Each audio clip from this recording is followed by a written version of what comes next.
Heureuse de vous retrouver dans l'actualité environnementale de ce vendredi 15 septembre.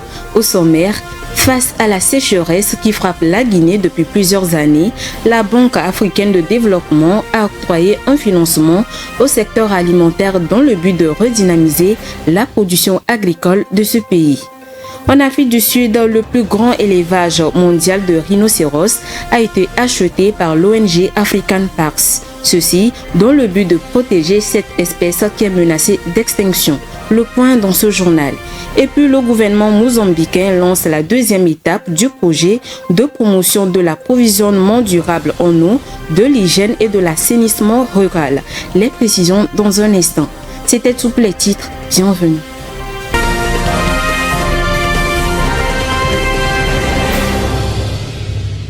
La Guinée fait face à une sécheresse accrue qui entraîne la famine depuis plusieurs années.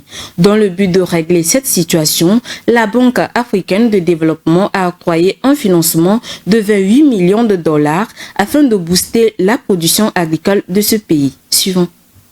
En Guinée, selon une étude du Comité inter-État de lutte contre la sécheresse dans le Sahel, 20,35% de la population ont une consommation alimentaire minimale adéquate. Ils sont dans l'incapacité d'assumer les dépenses non alimentaires. 5,7% de la population est en déficit de la consommation alimentaire, reflétée par la malnutrition élevée. Dans le but de régler cette situation, le pays a bénéficié d'un soutien de 28 millions de dollars de la Banque africaine de développement pour booster la production agricole. Les différentes crises socio-économiques qu'a connues la Guinée ces dernières années ont contribué fortement à la détérioration de sa situation alimentaire et nutritionnelle. Selon la Banque africaine de développement, le projet va contribuer durablement à la résilience de la sécurité alimentaire, à l'amélioration des revenus agricoles et à l'inclusion financière des populations rurales. En novembre 2022, un accord de prêt et un protocole d'accord de don a été signé entre le gouvernement de la transition et la Banque africaine de développement pour un montant total de 32,9 millions de dollars américains. Un financement destiné à des projets de développement, notamment la production alimentaire, la protection de l'environnement et la construction des infrastructures. Les autorités djiboutiennes ont procédé récemment à l'inauguration du premier parc éolien terrestre du pays à Goubé El Karab. Ce parc est construit dans le cadre d'un partenariat public-privé. C'est la plus grande installation de production à grande échelle d'électricité propre de ce pays de la Corne de l'Afrique. Alessandra Adekombi nous en parle. Le parc éolien situé à proximité de la baie de Goubet est équipé de 17 éoliennes installées par Siemens Gamesa.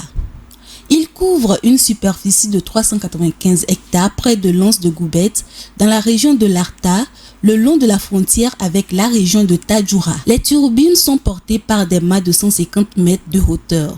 L'électricité produite est évacuée via une sous-station de transmission aérienne de 5 km. Le parc permettra d'éviter les émissions de 252 500 tonnes de dioxyde de carbone par an, soit l'équivalent de 55 000 bus. D'après le directeur général de Red Sea Power, le Djibouti est un pays entièrement desservi par les importations de combustibles fossiles et d'électricité. Il faut des solutions d'énergie renouvelable à grande échelle pour accroître la résilience au changement climatique. Actuellement, Djibouti affiche une capacité installée de 126 MW entièrement issue des énergies fossiles, dont moins de la moitié est opérationnelle selon Power Africa. Le pays importe une partie de son électricité auprès de son voisin Éthiopie. C'est dire que le parc éolien de Goubet, qui a nécessité un investissement de 122 millions de dollars, permet à Djibouti de gagner en autonomie sur le plan énergétique. Les sauveteurs internationaux et les bénévoles s'activent pour rechercher de nouvelles victimes du séisme au Maroc. Une semaine après le drame, ils espèrent trouver d'autres survivants. Léonce Sagbo nous fait le point.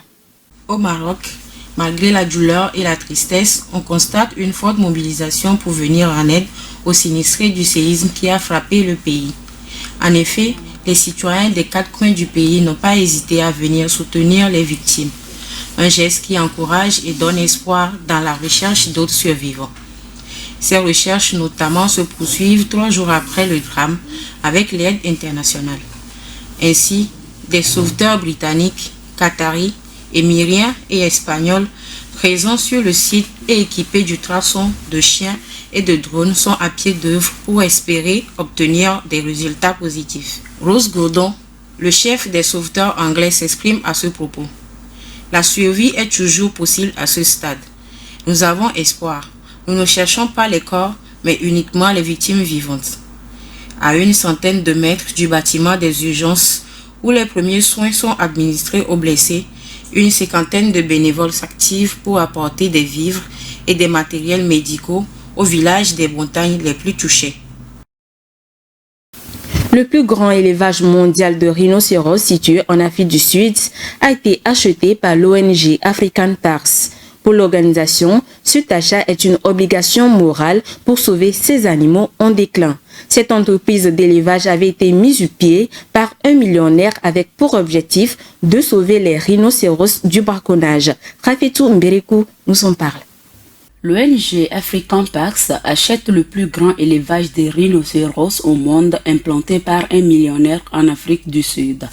Ouvert en 2019 par John Hume, le richissime homme d'affaires de 81 ans avait pour but de sauver les rhinocéros du braconnage.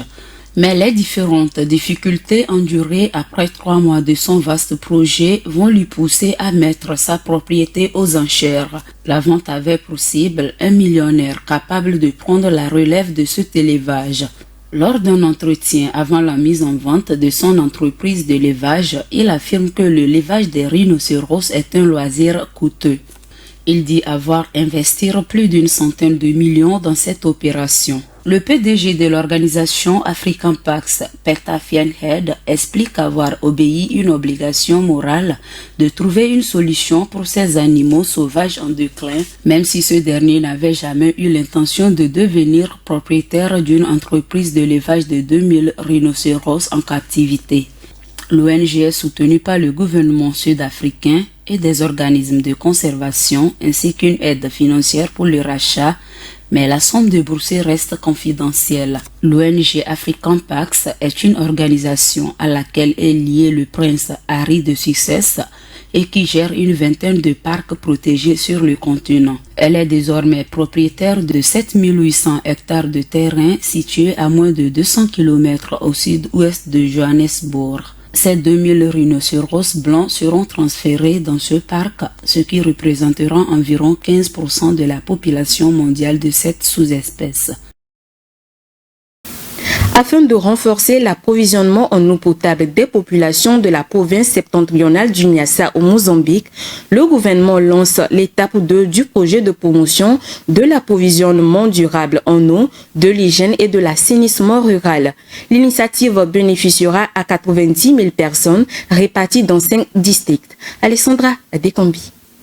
Le gouvernement du Mozambique progresse dans l'approvisionnement durable en eau, de l'hygiène et de l'assainissement rural lancé en 2013 dans la province septentrionale du Niassa.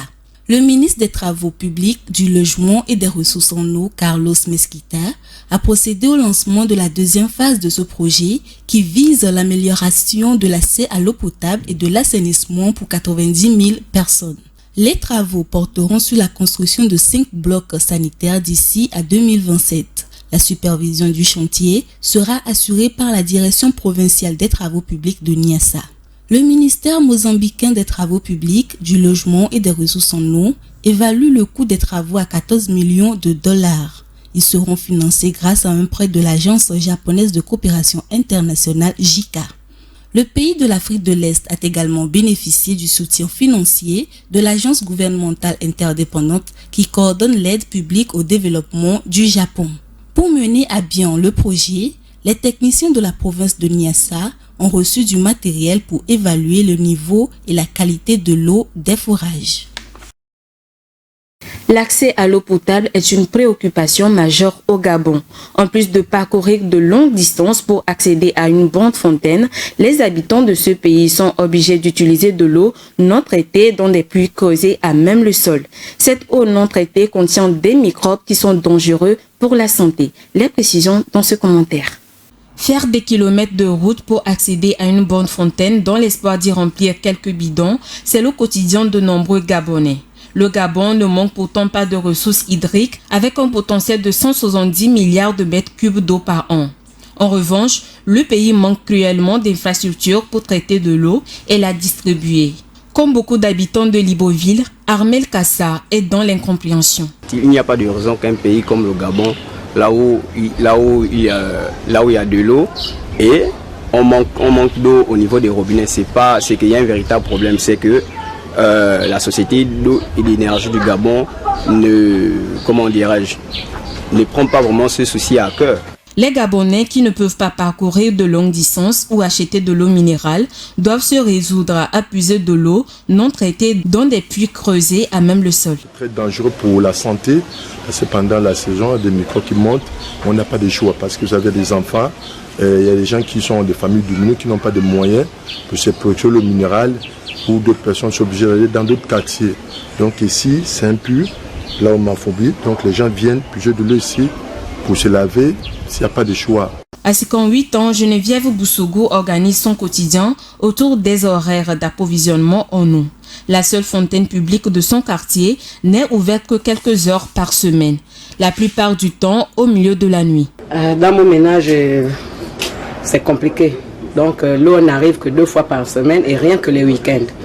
Et à partir de quelle heure? 1 heure, 2 heures du matin, au plus 3 heures. Et on est obligé de réveiller les enfants parce qu'on ne peut pas sortir à une certaine heure seul à cause de l'insécurité.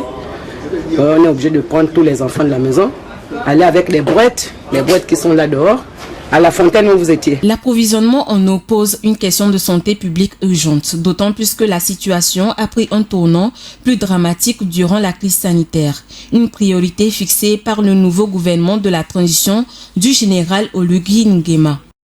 Parlons toujours du manque d'eau potable, mais cette fois-ci de la France, où la sécheresse et les pénuries d'eau affectent la population de ce pays. Près de 190 communes de l'Hexagone sont privées d'eau potable à cause de la sécheresse qui touche particulièrement les nappes phréatiques du pays. Le récit est signé Vivace Amana.